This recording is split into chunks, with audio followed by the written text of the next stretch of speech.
हरि ओम। श्री परमात्मने नमः।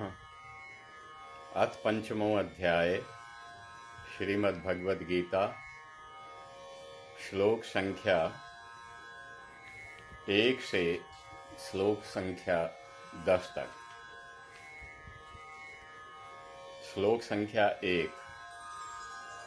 कृष्ण, आपने कर्मों के संन्यास की पहले की प्रशंसा, तत्पश्चात है सुनी आपसे कर्म योग की भी अनुशंसा। इन दोनों में मेरे लिए जो अधिक हो हितकर बतलाओ, भली भांति निश्चित होकर हे नाथ कृपा कर समझाओ। श्लोक 2। कर्म संन्यास और कर्म योग दोनों ही से हो कल्याण। कर्म योग है श्रेष्ठ क्योंकि इसको अपनाना है आसान। श्लोक संख्या 3। नहीं किसी से द्वेष, न कोई आकांक्षा कुछ पाने की, ऐसा कर्मयोगी ही सदा सन्यासी बात अपनाने की। उसके मन में राग द्वेष के द्वंद्व न घर कर पाते हैं, जीता सुख से दुनिया के बंधन न तनिक सताते हैं। श्लोक 4। सांख्य योग व कर्म योग को माने अलग अलग अज्ञानी, दोनों मार्ग ही सक्षम हैं जिसने जो अपनाने की ठानी। श्लोक संख्या 5।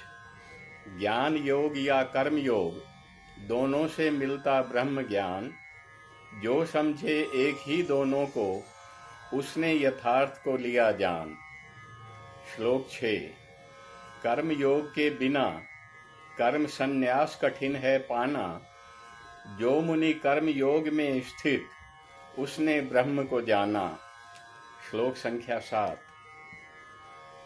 जिसने मन वश में किया गया इंद्रियां जीत, जिसका अंतःकरण है निर्मल शुद्ध पुनीत, जब जीवों की आत्मा में देखे ब्रह्म का वास, ऐसे कर्मयोगी को फल की रहती कभी न आस।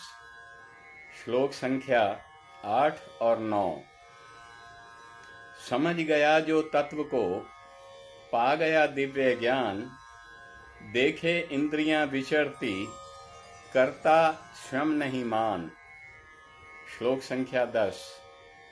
आसक्ति को त्याग, ईश प्रति अर्पित कार्यकलाप, कमल पत्र जल सम कभी स्पर्श करे नहीं पाप। हरि ओम।